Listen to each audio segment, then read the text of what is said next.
welcome to the Cultivating Calmness Podcast. Today, I want to talk about inner peace.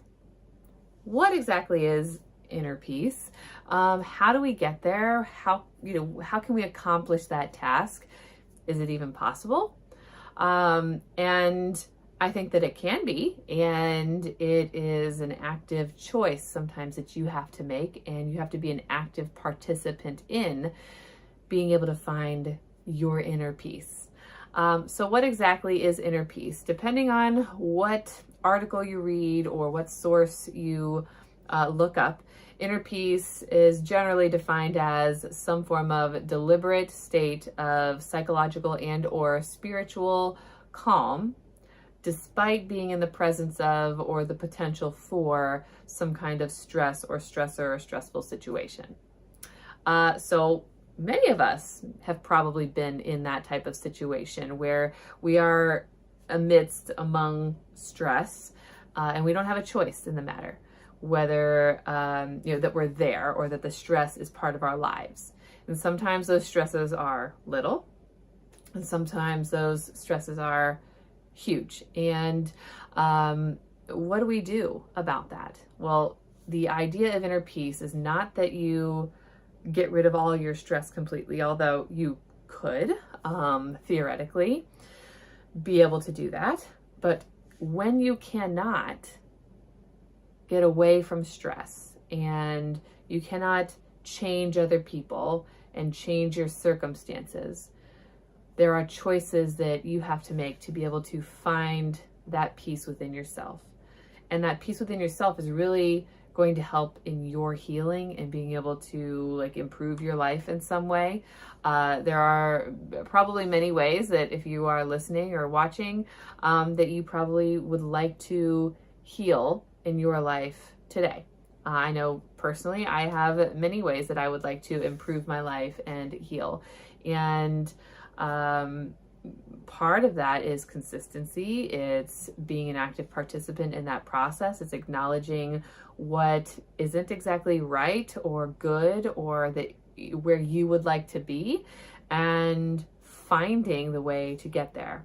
So the inner peace is like that, finding your inner peace. Really, I talk about this with my clients, but I don't usually call it inner peace. So when I was thinking about talking about this subject today, I decided to talk about it being called inner peace, but really when I talk with my clients, it's about filling your cup.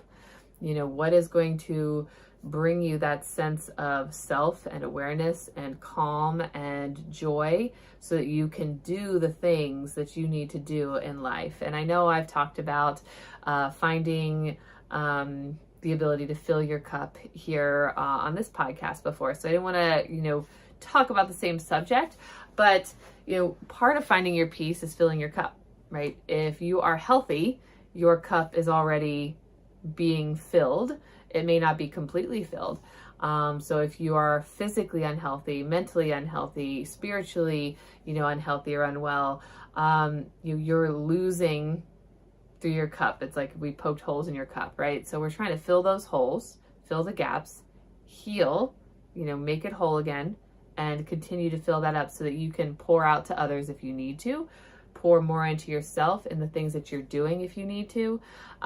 So how exactly do we find inner peace? Well, many ways you can do it. You can do all of these things I'm going to talk about today. You could just do one of these things. Now, the less you do, I guess technically maybe the less likely you are to find true peace within yourself.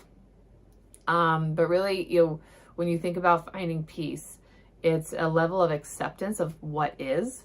So if you are in some circumstances that you cannot control, right? You are, dealing with family stress and people not agreeing with you or arguing with you or having a disappointment in you, fill in the blank, right? We could go on forever about all the stress and all the problems that exist in our world or in your own individual lives. But there will come a point in time where you can fight the system, fight the stress that's going on. I know I've experienced this, and I can sit here and I can complain with my husband about an issue with somebody that we have a relationship with, or we can set a boundary, or we can come to some level of acceptance of like, this is this is how this person behaves, or the things that they do, and there's nothing that you or I is going to be able to do about that.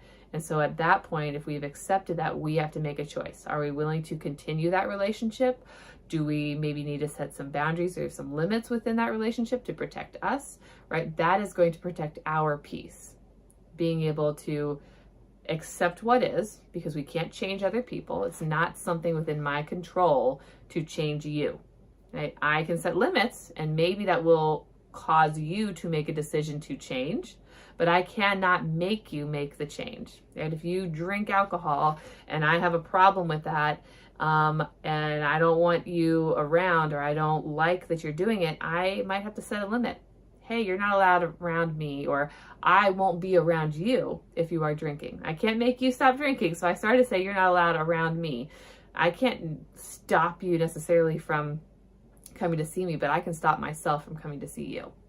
Okay? So acceptance is a big piece of like coming to some kind of peace within yourself and your situation. So to back that up a little bit, being mindful. Mindfulness is being present in the moment, and again, acknowledging what is and acceptance of what is. So if you're feeling a certain way, mindfulness is being able to acknowledge that feeling without judgment. So yes, I am feeling anxious. This is where the anxiety is coming from, and I'm going to sit with that. And I'm going to be present with that. And I'm not going to go down the rabbit hole and then, and what if, right? I'm just going to be like, whew, this is where I'm feeling that anxiety. My heart is racing. My hands are tight. I'm sweating. I can't think straight. My mind is going a million miles a minute. Mindfulness is trying to center that. It's trying to be present. It's trying to slow it down and like, this is what I'm doing. This is how I'm feeling. I'm going to feel myself breathing. So breathing's another one. If you want to find peace, let's get your body centered. Let's focus on some deep breathing. Slow and steady wins the race. So deep breathing is hard. And I talk to all my clients about this and my kids. And, when you're mad or you're upset, you really don't want to do it. But it does help, right? It helps your brain to think more clearly. It helps you to be in a better state of mind, which gets you to a place of inner peace. So breathing, mindfulness, visualizations. So visualizing a peaceful place. This is another exercise I do with many of my clients.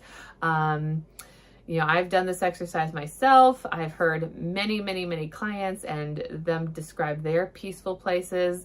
I would say a lot of them are maybe similar. A lot of them have to do with nature. Why do you think when we visualize places, we visualize places of nature?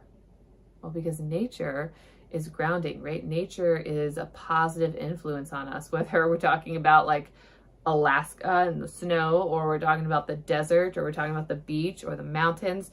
It's nature. It brings a calming presence to most all of us. So usually when people visualize something, it's something related to nature. I know mine usually has to do with a beach. Well, beach, mountains, waterfalls. I do happen to really like the desert. So although when I think of a peaceful place, I usually think of waterfalls and beaches and things of that nature. It's soothing and calming to me. So you have to think about something that's soothing and calming to you. Get that visual and then use your five senses. I start with what I can see, anything I can see in my place. As far as the eye can see, and then consider like, are there people that I can see? Are there items there? What parts of nature are there? Then what can I hear? So if it's the beach, do I hear the waves crashing? Are there people? Are there seagulls? Do I hear my feet walking in the water or on the sand or crunching on leaves? Can I hear my breathing? The wind, that type of thing. What do I feel? So again, it can be like my feet in the sand, the water, the temperature, the wind, the clothes I'm wearing. And then the last two are a little harder usually to kind of visualize, but what can I smell and what can I taste? So depending on where you are and what you're doing, those senses tend to be less than the other senses. And that's just normally what people tend to experience, unless you're in like a kitchen and that's your peaceful place. You may imagine tasting and smelling different things in a kitchen. But you know, your peaceful place can be whatever. It doesn't even have to be realistic. It can be completely made up, like living on the clouds, you know, and there's an oven and grandma's cookies are coming out of the oven. Like, it doesn't matter. It's your peaceful place. It's what is going to bring you peace of mind, help you be centered, help you to be mindful and present, and to be in a relaxed, calm state, despite the chaos and the stress that's going on around you in your life. Finding the joy in your life, joy and gratitude, they are different, but finding things to be joyful about, things that excite you, things that bring you happiness. And then also, I talk a lot about finding gratitude, things that you're grateful for. And, I personally could probably do a better job at this. You're finding every morning, maybe waking up and finding 2 things that you are grateful for from the day before, or ending your day on a grateful note. The more you do that, and the more you practice finding things to be grateful for, the easier it is to think more positively. Because it's really easy to think negatively. It's really easy for us to latch onto and pick out all the negative parts of our day. It's harder to find the positives. So I have a couple clients this week who've recently been on vacations, and, vacations, even though they're supposed to be fun and relaxing, can be very stressful. And the focus was, okay, despite all the stress, what was good? Can we find the good within the stress? Can we find the things to be grateful for, so that when we look back on our vacation, that we're not only remembering the bad stuff about it, that we can also remember the good stuff. And maybe those can be the things that stand out. Again, that brings us a sense of peace and calm and not stress. So it's not saying that the stress doesn't exist. It's saying, can I find the other things too? Can I see the other things that are going on in my life besides just the stress? What can you do? Finding things to do that fill your cup, that bring you peace. Is it going to a coffee shop alone and reading a book? Is it going for a walk? Is it going to the Humane Society and petting the animals? Is it volunteering? Is it, serving others, doing something to help others, or to make other people smile or happy? You have to be careful with that one sometimes. Sometimes people pour into other people so much that they drain themselves completely. I want you to serve others. I want you to find joy in helping others, but not to your own detriment. So be aware of that. Think about that. Is the things that you're doing to help others draining you completely?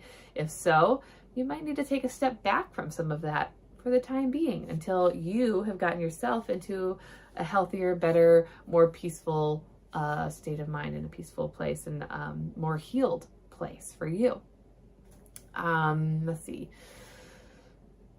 There was something I learned about.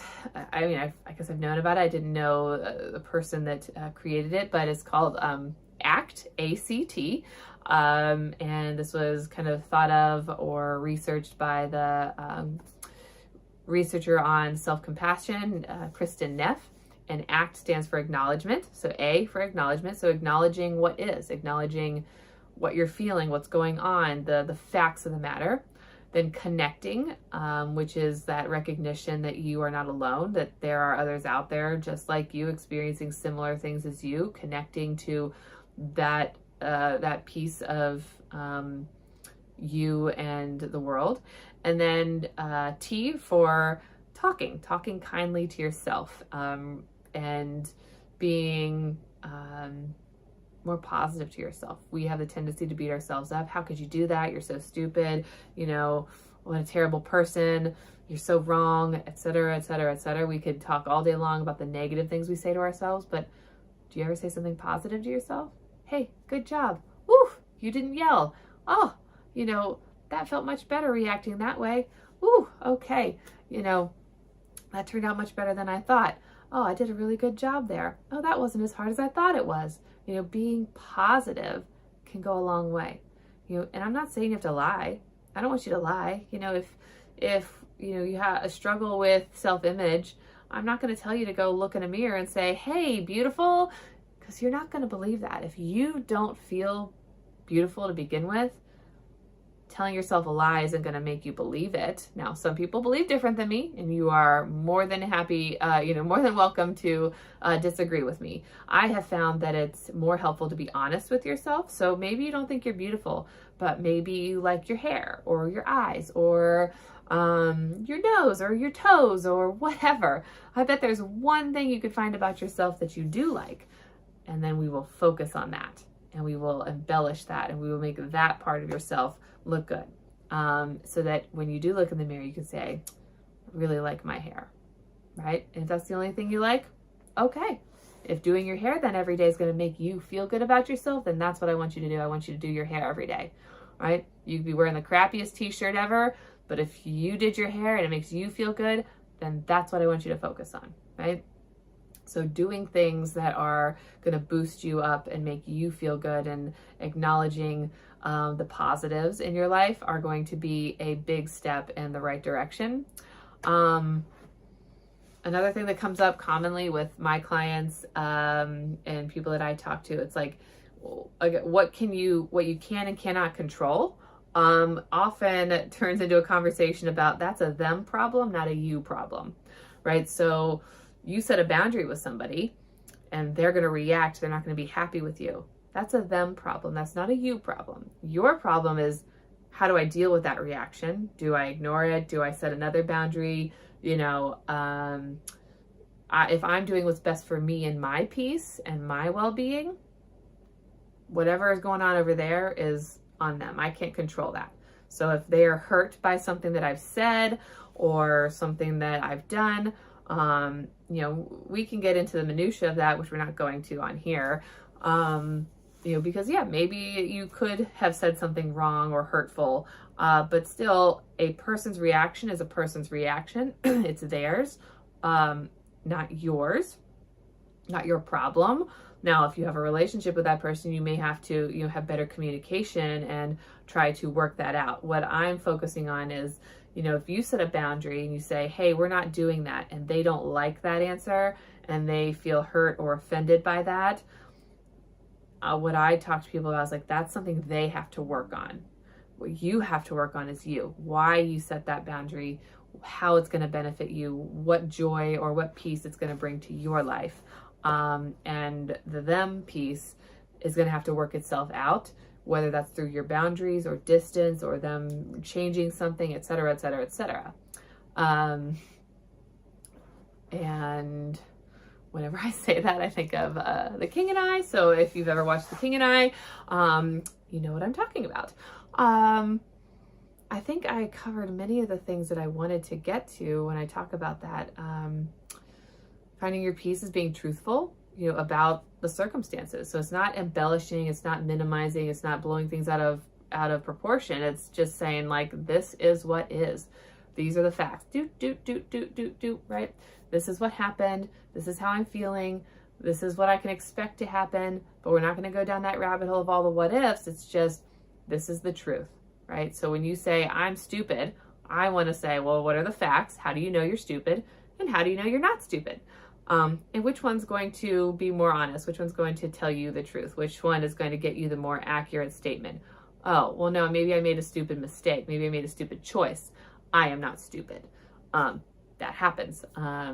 So finding your inner peace is being able to get to a place in your mind and in your body, spiritually, physically, mentally, of kind of being at ease and being calm, even though there's a bunch of stuff going on. And so maybe that's moment to moment.